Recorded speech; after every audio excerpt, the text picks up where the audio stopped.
नहीं जन्मा अस जगमाही प्रभुता पाए जास मदनाही। ओम साई राम मित्रों, आज का ब्लॉग आप सभी हमारे साईं परिवार के लिए विशेष लाभकारी और कल्याणकारी है, क्योंकि आज के ब्लॉग में हम अपने साईं परिवार के लिए गुरुवार स्पेशल उपाय लेकर के आए हैं।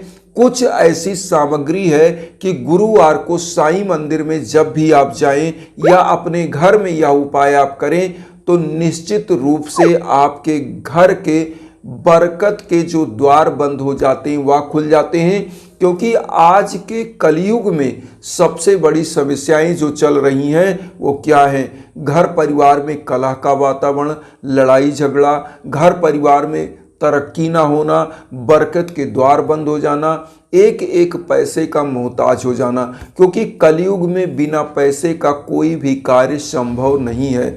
और आज के समय में सबसे बड़ी जो बाधाएं आपको देखने की मिलेंगी यही मिलेंगी, क्योंकि रामायण में लिखा है, जहाँ सुमति तहाँ संपत्ति नाना, जहाँ कुमति तहाँ विपत्ति निधाना। जहाँ पर सुमति होती है, विचारों में एकता होती है, वहाँ नाना प्रकार की संपत्तियाँ आती हैं। और जहाँ पर विचारों में एकता नहीं होती है, मतैक नहीं होता है, वहाँ पर नाना प्रकार की विपत्तियाँ घेर लेती हैं। दुख, दरिद्रता, निर्धनता घेर लेती है। ऐसा परिवार कभी तरक्की नहीं कर पाता है। कुछ उपाय आज हम इसी कड़ी में लेकर के आए हैं। साईं बाबा का गुरुवार का स्पेशल उपाय जो आप सभी लोग करके अपने जीवन को कृतार्थ कर सकते हैं, इस कलयुग के भवसागर से पार हो सकते हैं। तो आइए जानते हैं वह उपाय क्या है। देखिए, इस कलयुग का सबसे बड़ा उपाय तो यज्ञ है, हवन है।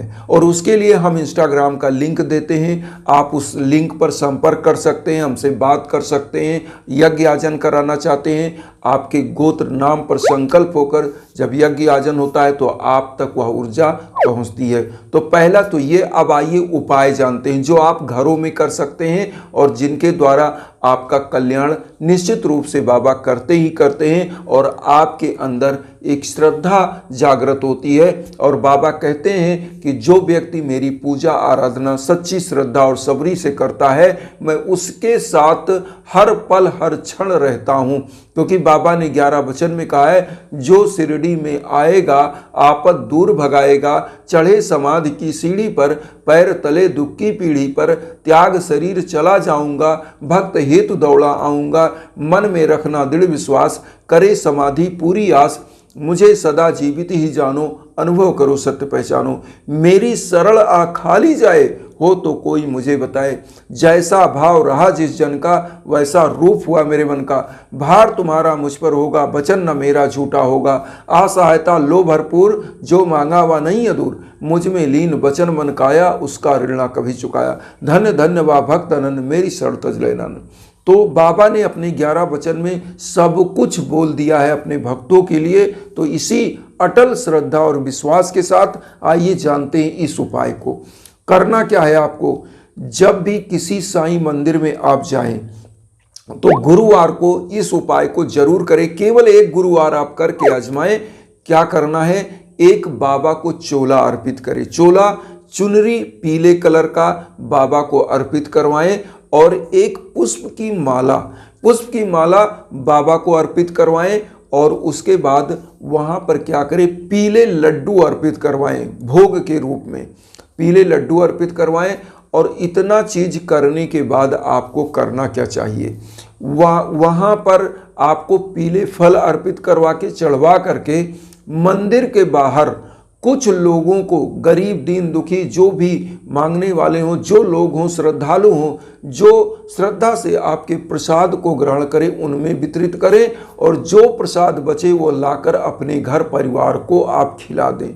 मैं कहता हूं कि जो देखिए, जिनके कुंडली में गुरु दोष है, गुरु को अगर पीला वस्त्र, पीला चोला अर्पित किया जाता है, या अगर आप गुरु को चढ़ा करके इस वस्त्र को किसी गरीब को, किसी मंदिर के पंडित को, किसी ऐसे निर्धन व्यक्ति को दान कर दें जो इसका जो है आदर सम्मान करके उसको ग्रहण करे और उसको धारण करे, चाहे उसमें पीला कुर्ता हो, पीला वस्त्र हो, पीला धोती हो, कुछ भी अर्पित करा के और उसको आप किसी को दे सकते हैं। या मंदिर में पीला वस्त्र बाबा को दान करा दें।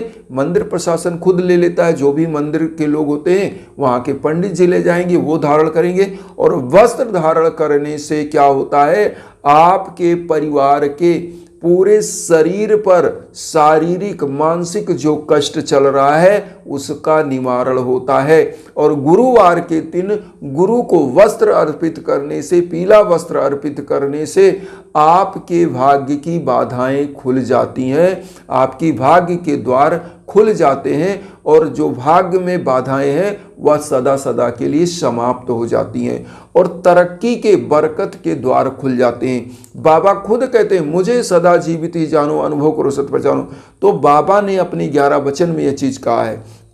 ये चीज आप क्या करिए, एक ही गुरुवार आप कर सकें तो करिए, लेकिन कोशिश करें गुरुवार को गरीबों दीन दुखियों को क्या करें, बाबा को खिचड़ी का भोग लगाकर वितरित करवाएं, या जो यथा समर्थ आप कर सकें, वस्त्र दान कर सकें वस्त्र दान करें।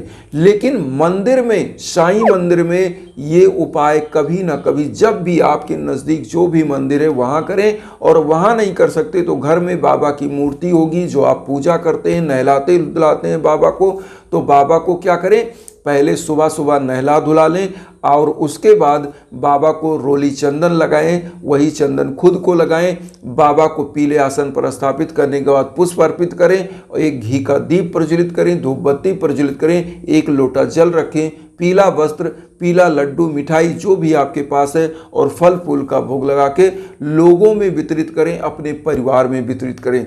जो भी परिवार इस उपाय को करता है, ऐसी मान्यता है अगर कुंडली में आपके जो है गुरु चांडाल योग है तो गुरु चांडाल योग दूर होता है। और गुरु चांडाल योग जिसके कुंडली में हो जाता है, जिस जातक जातिका के, तो ऐसी मान्यता है कि उसका अनबन हर जगह हो जाता है, उसके बनते बनते कार्य बिगड़ जाते हैं। और गुरु तत्व क्या है, गुरु तत्व वो तत्व है जो आपको अंधकार से प्रकाश की ओर ले जाता है। तो जिसके जीवन में गुरु तत्व होता है वो हमेशा ज्ञान की तरफ बढ़ता है, अज्ञान को छोड़कर ज्ञान की तरफ जाता है। और गुरु तत्व क्या करता है, जिनके घरों में शादी ब्याह में दिक्कत चल रही है, शुभ कार्यों में दिक्कतें आती हैं, बाधाएं आती हैं, उनके घरों में शादी ब्याह की संपन्नता कराता है, घर में हमेशा शुभ कार्य होते हैं।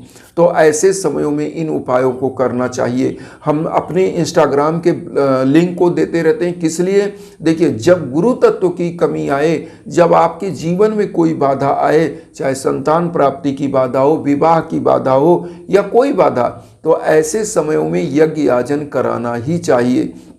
होता क्या है, यज्ञ याजन करने से आपके पुनर्जन्मों के जो जरा मरण से आपकी मुक्ति होती है और प्लस आपके प्रारब्ध में किए गए पाप कर्म भी पूर्ण कर्म में परिवर्तित हो जाते हैं।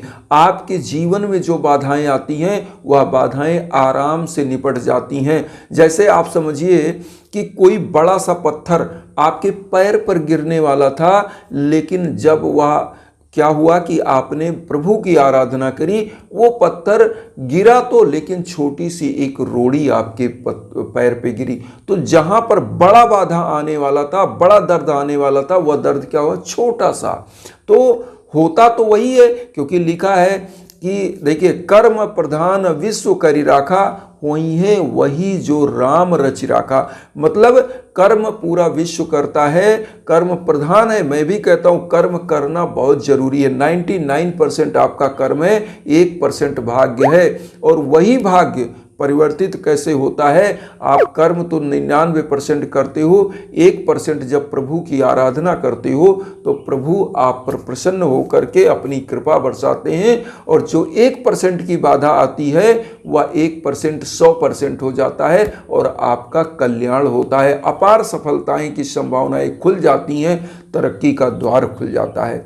तो कहने का मतलब यज्ञ याजन इसीलिए होता है क्योंकि आपने देखा होगा क्रिकेटर क्या करता है, 99 रन पे अगर आउट हो गया एक क्रिकेट जो बैट्समैन है, तो क्या होता है, उसका 99 रन मतलब शतक नहीं हुआ। इसी प्रकार से जो आप एफर्ट करते, चाहे आपके युवा बच्चे बच्ची तैयारी कर रहे हैं जॉब के लिए, और लेकिन 1% इंटरव्यू में फेल हो गया तो 99% भी जीरो हो गया, और 100% तो छोड़ दीजिए, वह फिर उसी स्तर पे आ गया जहां पर वह था।